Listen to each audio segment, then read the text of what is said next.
Hello ladies and gentlemen, boys and girls, and all of those who are confused about their gender pronouns. My name is Jake Kerr. I'd like to welcome you to the Black Ink Podcast. Today is episode number 71, and for me, right now, as it stands, it's Friday fucking morning. I've gone past all of my targets this week. I've had some really big wins. I've had a couple losses, but all in all, I've had a pretty good time. But what I want to talk about today is something that I think it always is kind of occurring in the back of my mind and the back of everybody else's mind, because in a fundamental way, it's kind of part of who we are as humans. And the topic that I guess the best way to encapsulate what I'm talking about is kind of like love and relationships, you know? So, as you may or may not know, I spend a lot of time on Instagram and I try to promote myself as much as possible on social media.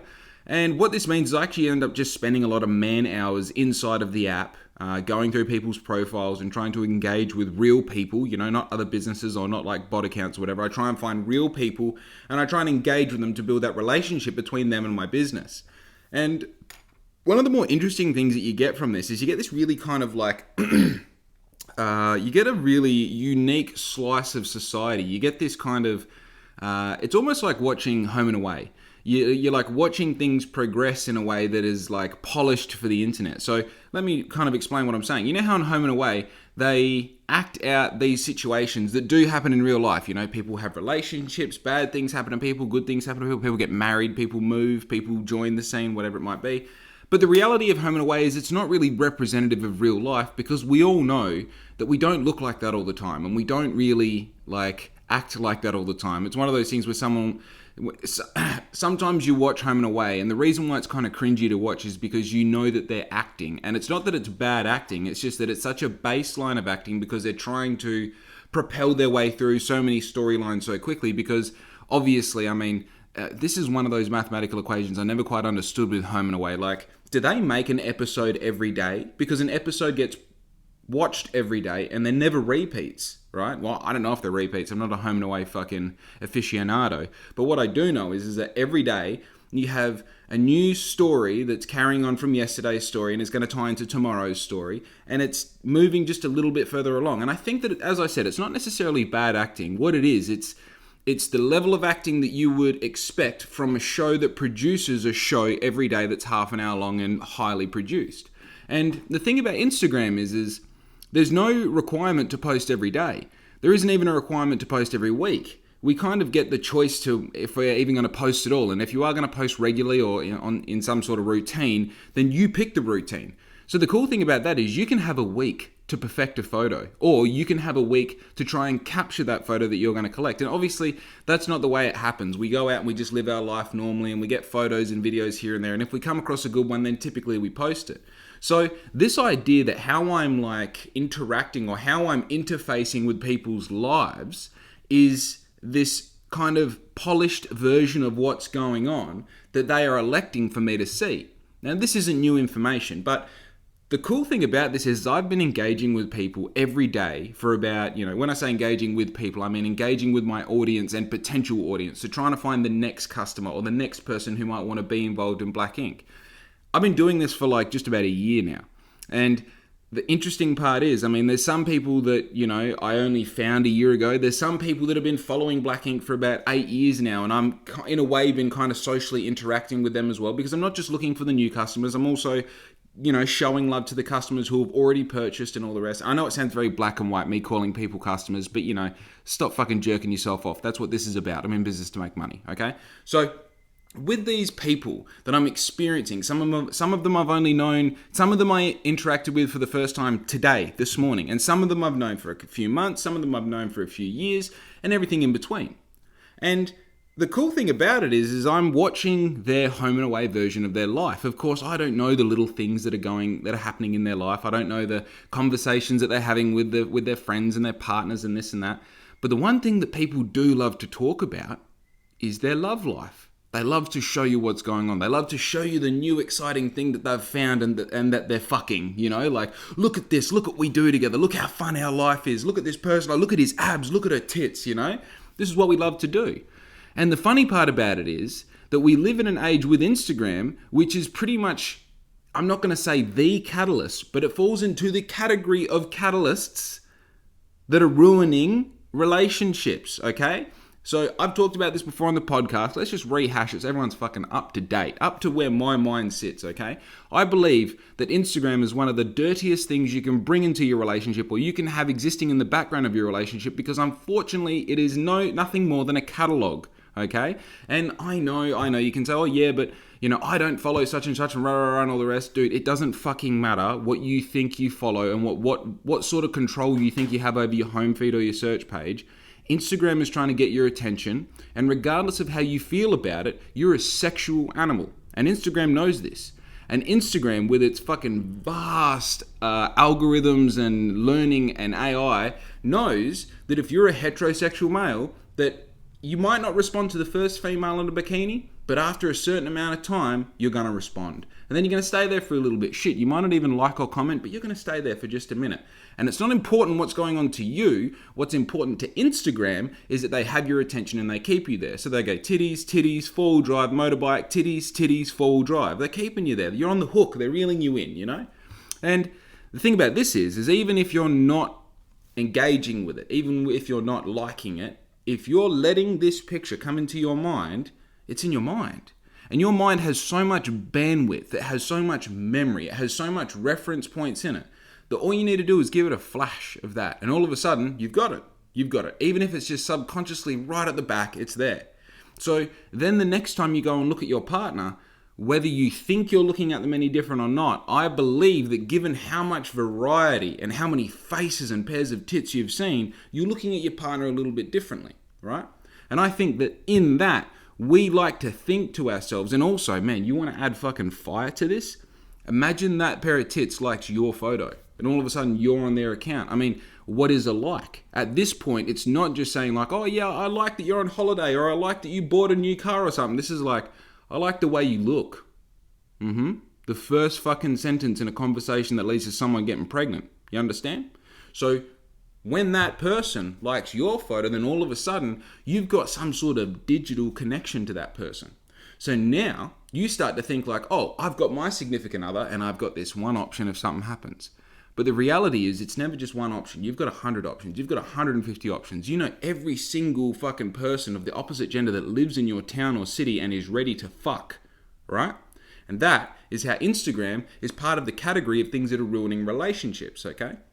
But going back to what I was talking about before, the thing about Instagram is that people are showing this days of our lives, home and away version of things that are going on in their life. Oh, I got this new motorbike, I got this new girlfriend, I just bought a house, I fucking bought this watch, here's all my possessions, here's my experiences, here's what I'm doing, here's my fucking favorite quote, here's my bio.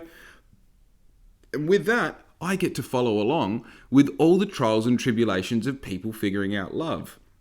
And regardless of how nice we make it look on Instagram, I think one of the brutal realities of being a human is that you're going to have your heart broken and you're going to fall in love and you're going to let yourself be vulnerable and you're going to let yourself make silly decisions based off all these feelings. And the hard part about it is at the same time, we're all trying to impress each other with these social media platforms. Now, I think when it comes to how people present themselves and how people take it on board and how they, so I mean, we all know what it's like when you see that one person who posts 15 photos in 3 days. Now they're all of a sudden dating this person and all of the photos of those two hanging out and kissing and doing this. And you're just like, really? Really? I know this is new and exciting for you, but for me, this looks like spam. It looks like shit. I'm not interested in it, I didn't really start following you to see what you were going to start fucking. I just followed you because, you're you. So the funny thing about this is it gets to a certain point where, well, not for everyone, but, a lot of people that I follow, and this isn't about anyone in particular, this is just an observation that I've made. A lot of people that I follow, they fall in and out of love, and that's part of it. That's part of the thing of being human. This idea that we post on social media is a new concept. It's something that it's like an idea that we all agree with. We've all adapted around this thing that exists, and now we use it as this platform to tell each other what we're doing, right? And in that, we have the stuff that happens to us in human life. You have your first love in kindergarten, or you have your first love in high school or something, then obviously that never works. Or for the fucking 1%, those two end up just not fucking anyone else for the rest of their lives and think that they're like married their high school sweetheart. No, you're just really scared of real life. That's what that is, sweetie. Hey, it's all good, but that's what that is, right? So then you go out of there, you have your relationships in your 20s and all the rest, and that's when you're starting to figure out who you are as a person. That's when you're trying to get a grasp on where you're headed, what you like, what you don't like, what you like in a partner, what you don't like in a partner. You're starting to really almost experiment with yourself. And I feel like this is a time that you should be doing dating and breaking up. Breaking up is such an essential part of this, right? So this is the thing. If you can handle losses, you can handle a breakup, because all a breakup is a loss with heartbreak added into it, right? So with the idea that you want to find love, you want to let yourself be head over heels in love, you want to let yourself be in that honeymoon stage where nothing else matters and you've got this eternal love and you don't care what anyone says and you're so into this thing, and then as much as that's important, when it comes to a close, it needs to come to a close. You don't need to drag it out. You don't need to still be friends. You don't need to, and that's the thing, having that conversation with someone being like, you know what? We fucking tried and it didn't work. And we're richer for the experience, because now we're not going to grow old wondering what would happen if I had have asked that girl or asked that guy or told them how I feel, right? But the idea that I think the reality is most people in today's day and age don't have real integrity. They don't have real fiber when it comes to those moments. When they start to realize that they're falling out of love, or they start to realize that the relationship isn't what they thought it was, instead of elaborating this with their partner and finding that sometimes that conversation can be the catalyst to the new beautiful thing between you, saying, hey, the spark's not here anymore. Have you noticed that as well? You have? What can we do? Do you want to try anal? Do you want to see what happens then? But I think what actually happens is people just grow comfortable of being uncomfortable.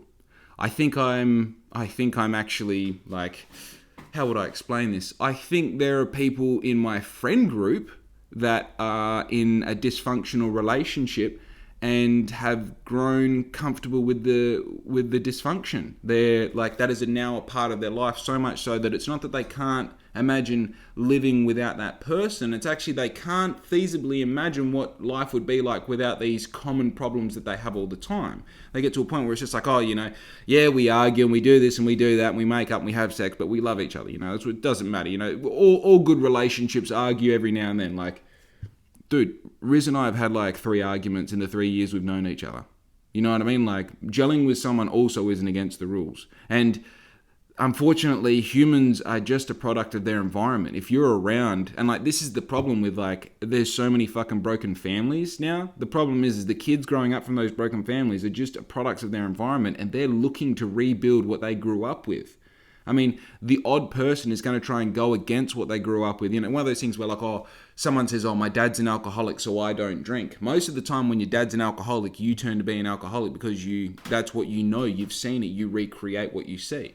And the rough part about, being in a relationship, regardless of what sort of relationship your parents had, if you're in something that's been dysfunctional for 6 months, but you're both making it work within the dysfunction, then typically that's just a relationship that is going to operate in dysfunction until someone gets to breaking point and just has to bust out of it, And I think it's just funny, it's not funny, it's just an interesting point of view that I have, because obviously I'm a lot more invested in people's kind of timelines and their stories, because I want to make myself contextual to their story. That's what I'm doing with my business. I'm adding value into their life, even if it's just a comment every now and then, oh my God, you're going to become an uncle. Oh, you just got this new car, oh, you just got this new bike, you should come riding with us. Oh, you're fucking going to this event, you should wear a black ink tee, whatever it might be. I'm trying to be contextual in their lives. So I'm getting this day by day, or sometimes month by month update with how their relationships are going. And you see their stories and you see their tag posts and you see them sharing other shit and blah, blah.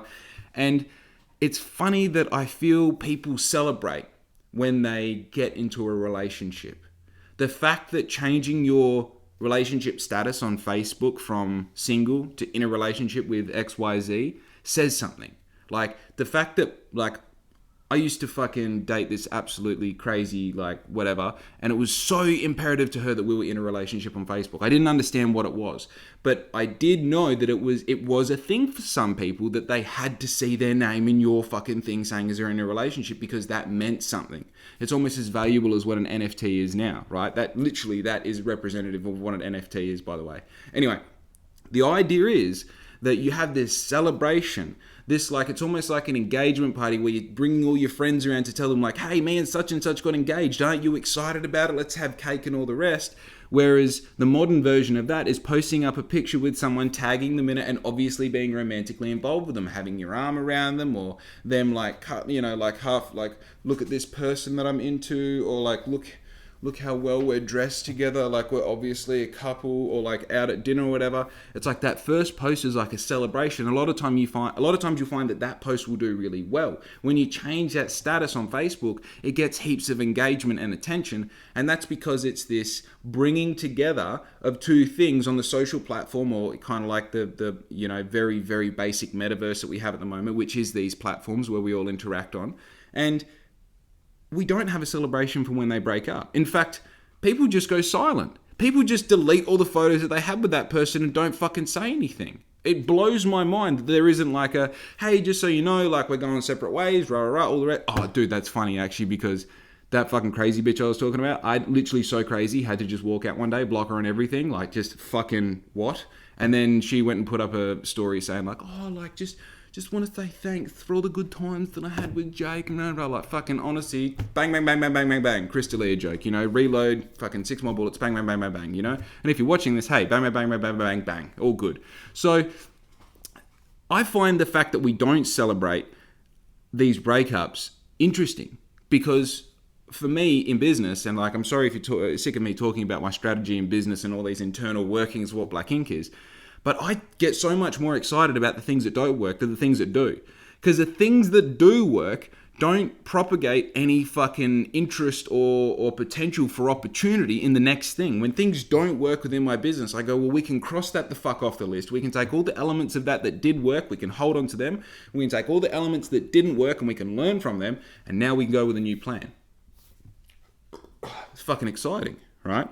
And the thing that I find, like, there's something so dirty wrapped up in the whole, like, there's like a guilty pleasure wrapped behind the emotions that we feel when we're in relationships and when we're outside of them and inside of them and exiting them and finding ourselves and all the rest, that I feel like we don't really, like, you know, those conversations you have with your best friend when you're like just meeting someone, or you just fucking got in a relationship where you just started sleeping with them. And similarly, when you're on the fucking eggshells and it's starting not to work, or you've just broken up, or you're in that first week of just being broken up, I find it really interesting how you seem to be talking about things with your best friend in those times that are always like, you feel like you shouldn't be talking about them. You're embarrassed to say that you're excited to go and sleep with someone else, or you're almost like, you feel devious that you want to go and, like, what do you call it, rebound with someone else. But it's like a human thing that we all feel, so much so that we have a nickname for the action, rebounding, finding someone else to go and sleep with after you've been sleeping with the same person for so long, and obviously build up some sort of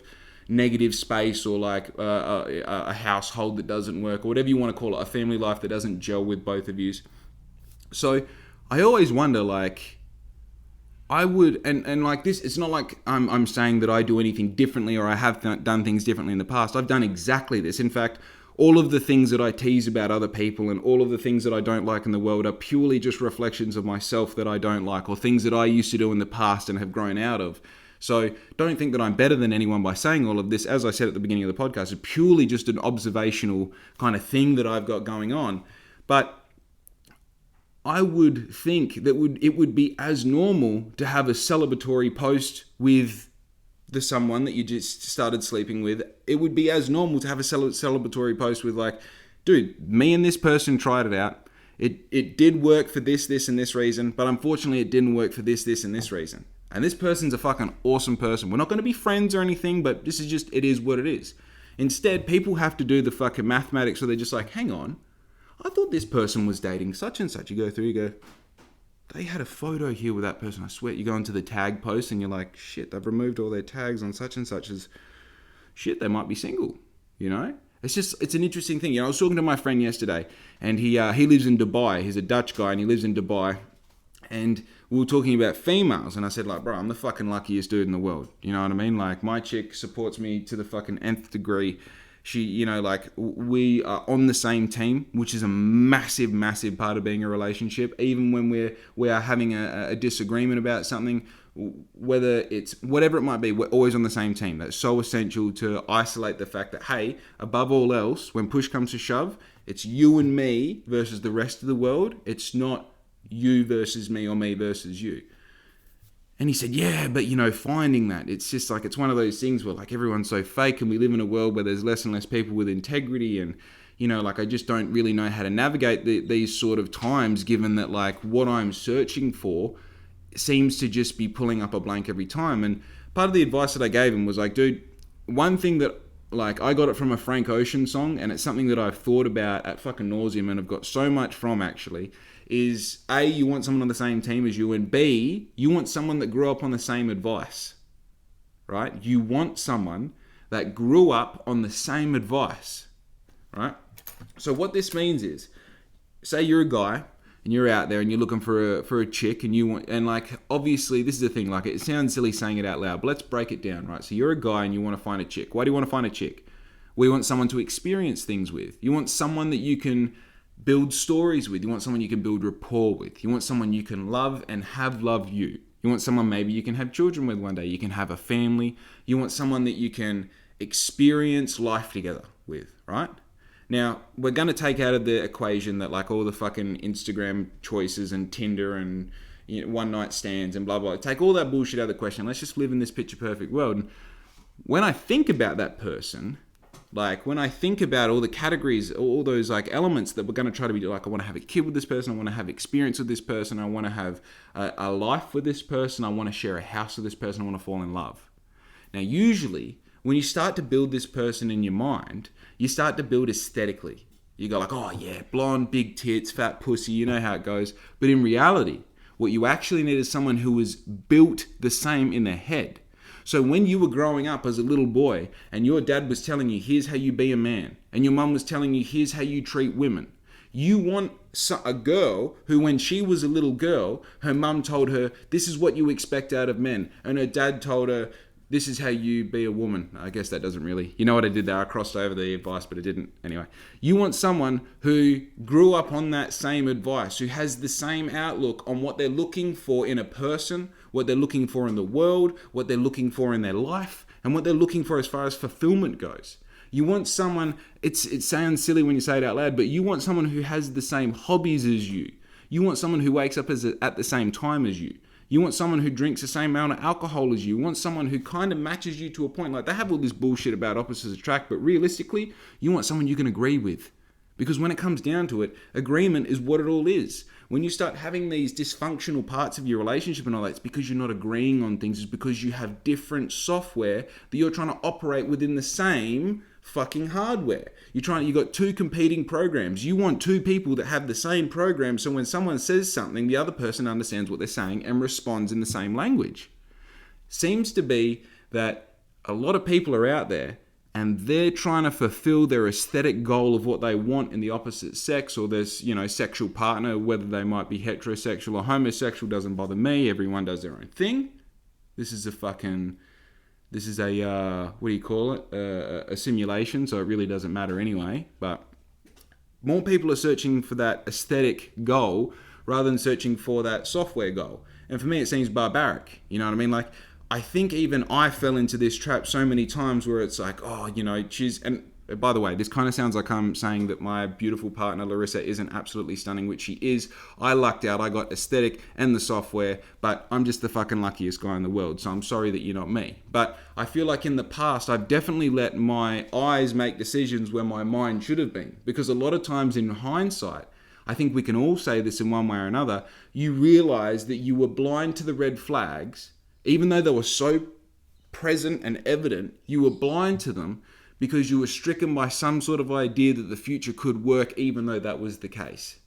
So when I take this idea that, like, how do I even say it? I think one thing to like really highlight with like my friend who lives in Dubai is even though you haven't found someone who runs on the same software, it doesn't mean that they're not out there. And even though there seems to be this seemingly fucking collection of people that you might want to spend your life with, and all of them fall into this category of not having the same software, that doesn't mean that they're not out there. That just means that the pool that you've created in your mind, or that the experiences you've had, have led you to this belief. It just means that you've got to change your tactics. And he goes, yeah, but it's all this effort, and I just I keep falling short, and it wastes time, and it does all this. I think it's really important to remember that your one sole job as a male, your one sole job as a human is to find that person. It's not to own the car. It's not to get the job or to have the money. Trust me, it's to find that person. If you said to me, like, you have everything, you have Black Ink, the Harley, the fucking this, brother, that, or Larissa, I don't even think it's Larissa every time. I'm happy and comfortable with Larissa. Everything that I do over here, in a way, is only to impress her so I can keep her around longer. It's like, it's so obvious to me that, like, and I think this is one of those things that it only becomes obvious when you have this experience. Like, for the first time in my whole fucking life, I'm excited about Christmas. I was excited to buy a Christmas tree. I was excited to put it up. I'm excited to put presents underneath it. Why? Because for the first time in my life, I feel like I need to start setting the habit towards what I'm going to do with my family later on. Because for the first time in my life, I feel like I'm going to have one. I feel like one day a little version of me is going to look up at me and be thankful that I started putting in the effort at 29. Because something within Larissa gives me that confidence, something in that same software that we have. And I think the really interesting part about this is that something similar that Larissa and I have in our software is we didn't believe in this when we started. We didn't believe that there was any such thing as a working relationship, that there was a such thing as where a male and a female in today's day and age can get along so well and not have these outside distractions and not be pulled and torn from each other in these weird kind of digital ways. And we built everything on that. And then over time, we proved to each other that we were both wrong. And within that, now we can build this confidence, understanding like, okay, mate, what if we did want a family? What if we did want a kid? Okay, what if one day we did want to have a house for that kid?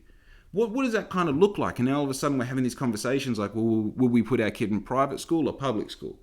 Would you rather have a boy or a girl? I'm not saying we have a choice, but you have these discussions. What do you think the names would be? How much time do you think you would want to spend off work?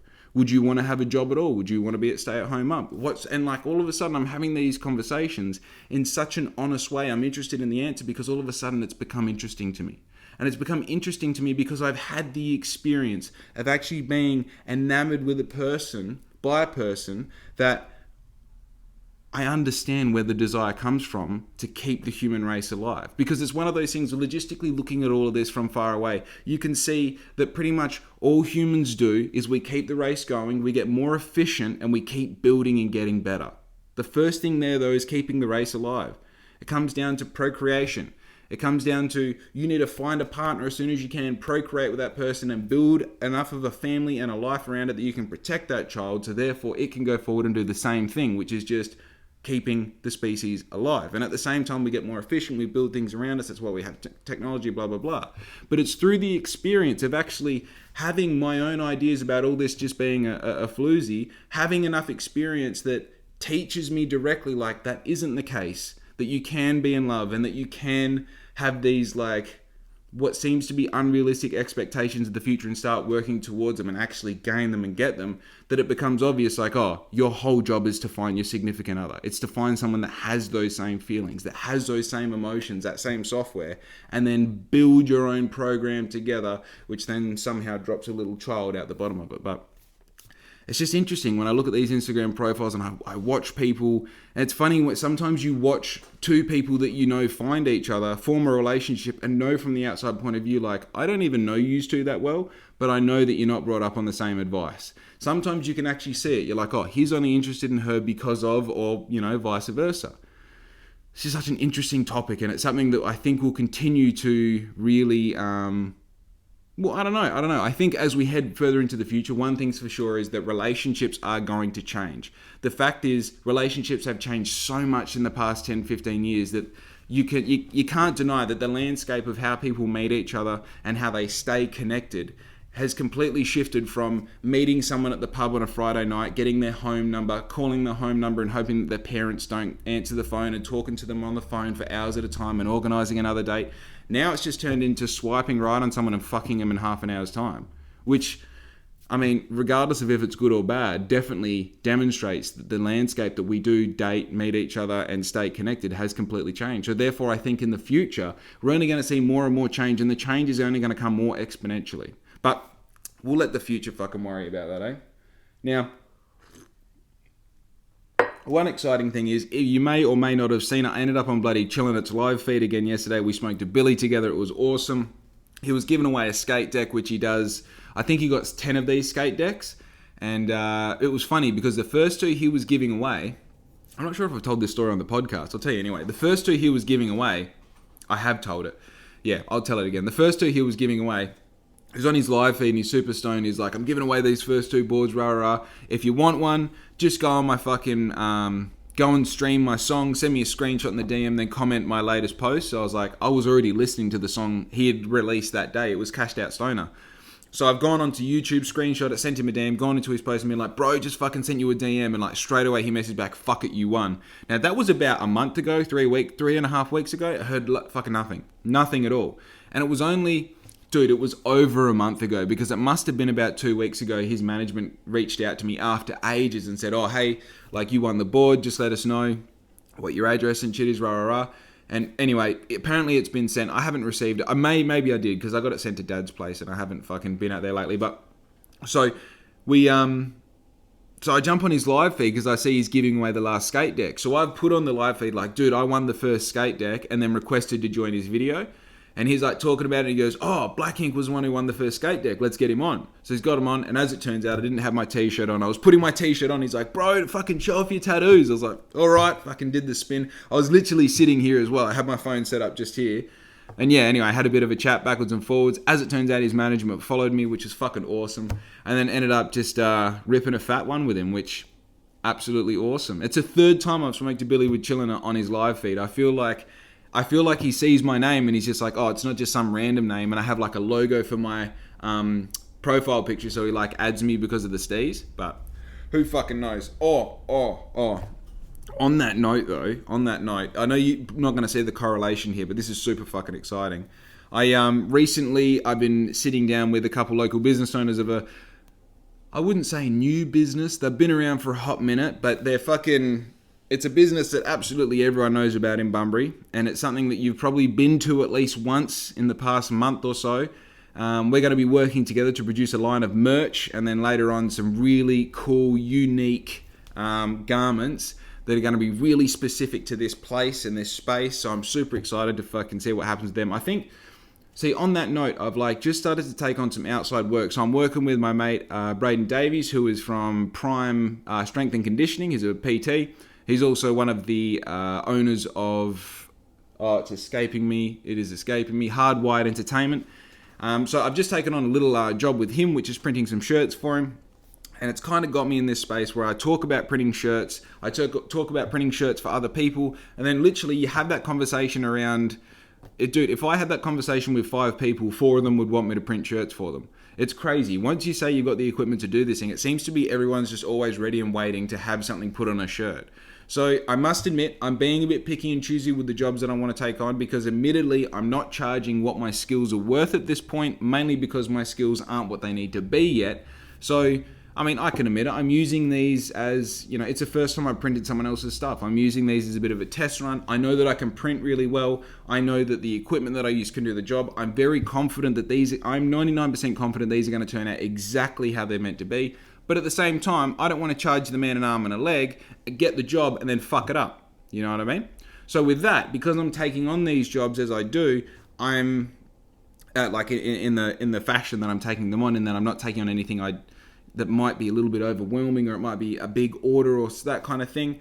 I'm taking on these outside jobs and using them as these little stepping stones I need to get to a point where I can take on any sort of job, you know. But let's not forget that I bought all this production gear to produce Black Ink garments. And at the end of the day, this extra money is supplementary money. It's not the bread and butter of my business. So I think it's important to definitely take on these jobs and treat them seriously. And obviously, like, you know, as with a customer who buys a shirt off me, nothing is different with a business buying a batch of shirts off me. I still want a top quality product. I still want it sent out in a really good time, like between first conversation, you receiving the product itself. If you're ordering a bulk lot, I believe shouldn't take any longer than 3 weeks. And if it does, then it's kind of like you start to lose your erection over it. You're not as excited about it. You've had to pay for it now. You're waiting. It's excuse. So it's like, obviously take on these jobs, take them seriously, take the customer seriously and the job seriously, and also learn from it at the same time. Now, having these conversations where I'm taking other people's jobs led me to not being in front of this person, but kind of, I guess I was just talking about it with this person. When I was talking to them, they said, well, why don't you do our stuff? And I was like, well, what are you thinking? And it was just one of those things where, well, we kind of like to do this, but in the long run, we want it to look like this, and this. So I pretty much gave it the same attention as if I was talking to someone saying, here's where I see black ink in 5 years' time, reverse engineered the whole thing and said, right, well, if you want to achieve this at that time, let's get a strong foundation of this, and this. Let's add this and this at this stage, and let's work towards that great outer goal that you've got. And that conversation turned into another 2, 3, 4 hours of chatting and other conversations. And now I'm just at the point where I've built a really rough draft of the plan, how we're going to execute this. And I'm going to say, like, first week of January, we're probably going to be hitting this like a fucking bull in a china shop. And the coolest part about it is the way it looks right now, it's all going to be run through my website. Every garment is going to have a black ink tag on the inside. So essentially, black ink is going to turn into some sort of garment manufacturing house or studio for this local business. And who knows what that's going to turn into, because let's say that they do it and then someone else comes along and says, hey, how come they have such cool merch? Where are they getting all their shit from? Oh, that's that local guy Jake, and you know the rest of the story. So again, we meet a crossroads with Black Ink where I'm not quite sure if I'm a t-shirt business, an NFT space, a podcast, a fucking review channel, or a garment manufacturer. Like, it's just, I think it's one of those things, and as I always say, none of these skills that I'm attaining are to become the master of that skill. It is to grow my set of skills so that I can continue to have different experiences. When I was selling fish finders 12 months ago, it wasn't because I love fishing or I love fish finders. It's because within that, I learned how to use Photoshop. I learned how to create content. I learned how to build Facebook marketing campaigns. I learned how to build websites. I know how to do all of this shit now. And then I go, hey, I've got a fucking clothing brand that people are hassling me to do shit with. Let's apply all of this to my clothing brand. All of a sudden, I apply all of that to my clothing brand. I get to a point where I'm selling so many shirts that it makes sense to own my own production gear. So then you get your own production gear, and then that turns into other people finding out you've got it and you're producing good gear. So they want you to produce their gear. So now where does that story lead to? Then I end up making all of the fucking, cool merch in town that isn't just, plain simple tees. People who want to create fun shit, and like, I don't even want to give examples because if I do, I'll accidentally give away who it is. But we're branching away from t-shirts and we're going into fully customized garments. They are going to be exclusive, limited batches and absolutely fucking killer. They're going to be stuff that, like, you know how when like bands sometimes have merch that's so cool you don't even realize it's the band's merch until you're like looking at it and you're like, oh, this is like a tour tee, right? That's the sort of vibe that I'm going for with these guys. And of course, that's the sort of vibe that I'm trying to go for with Black Ink. Because to differentiate myself from every other dickhead out there with a fucking t-shirt brand on Instagram, you have to have that point of difference. You have to have that value that is different to the next person. So, watch this space. Ah, yes. Nothing better than hearing a fucking 4-stroke go past in Kerry Park. You're like, I wonder if that motorbike was stolen, Not saying I live in a bad area. I'm just saying people who steal motorbikes tend to thrash the fuck out of them through Kerry Park for some reason. And, all the power to them. I wish I had that confidence. I pull my Grom out on the road and try to do a wheelie. I feel like an absolute fuckhead. So, hey, it is what it is, okay? Talking about the Grom and motorbikes, though. This Sunday, we have church at 9 o'clock at our hidden location. Now, thinking about this, I might post this on Monday, but now I have to post it tomorrow. Otherwise, the fact that we have church this weekend and I'm advertising it makes it completely non-contextual. But here's what we're doing. We have a secret location that we go to on Sunday mornings every now and then. and we practice our skills, wheelies, burnouts, donuts, motorbike riding in general. We always wear safety gear. We've got first aid trained people. We have a first aid kit on site. We take a trailer just in case your bike breaks down, and we invite everyone to come and join us, because as much as we do dangerous acts and all the rest that aren't illegal, and remember, this podcast is for entertainment purposes only. I make it all up as I go along, so none of this is true, but continue with me now, because on top of all of that, we just socialize. We just have a good time. We talk shit, and it's like, I know you go like, oh, that's very cool, but like, honestly, tell me a time that you socialize that isn't at work and alcohol isn't involved. Dude, this is 9 o'clock on Sunday morning, only for like an hour and a half. It's not like we stay out there for fucking ages. We literally leave as the sun starts to get hot and the flies start to get sticky. That's usually our rules. Like, the flies are out, we'll fucking go home. And whether we go back to homeboy's place and we chill out for a bit, or whether we just all go home and fucking enjoy our day, it depends on the moment. But it's really fun just to get out. And look, we've even got people bringing out their young bloke. A mate of mine brought out his young bloke the other day, and he was just going up and down, just going through the gears, having fun. There's a little bit of a bush track he took. He went and had some fun for a bit. Honestly, any bike is welcome. Anyone is welcome. Even if you don't have a bike and you just want to come and hang out and see what it's all about, you're welcome to join. Please reach out to me for the address and I'll send it to you as soon as possible. But it's just fun, man. It's just one of those things where like I more look forward to it, because obviously like I'm trying to learn how to wheelie. I bought a motorbike specifically learning how to wheelie. It's fun to take I haven't taken the Harley out there to practice any burnouts or anything, but with that said, like that's next on the list. Now we've got a trailer that we can take out multiple bikes. Usually I take out the 50 and the Grom so that, people can fuck around on the 50 if they want. Also, it's really fun to learn how to wheelie on the 50 because everything's controllable because it's so small. But yeah, now it's hard to fucking justify putting a Harley on a trailer because of how difficult it is to load and unload. But with that said, it won't be long before I'll be taking the Harley out there to fucking practice some of these rolling burnouts once I've got through the first section of... no one ever tells you that the touring tire is... If you get a touring tire, which is like just a different thread formation on the tire itself for your car or your bike, it's going to be so much more difficult to do a burnout or a skid in. It's just like so much more grippy for some reason. The one thing I do know though is once you get that thing hot, it's slippery as all fuck. But the problem is it takes about 1,000 kilometers before that sleek runs off the tire. You actually have to like push it up against a wall and get rid of that first bit of the tire if you want it to be slippery. So I don't know if that helps anyone. If anyone's putting a touring tire on their motorbike anytime soon, there's a bit of free advice for you, but anyway, besides that, that's all I've got to say. I hope you've had a beautiful time listening to me today, and I'd like to thank you for joining me. Don't forget to check out all my other podcasts, and don't forget episode number 57, A Fat Chick Threatens My Entire Family, is my absolute favorite podcast that I've ever recorded. So if you're looking for a fresh one to go listen to that.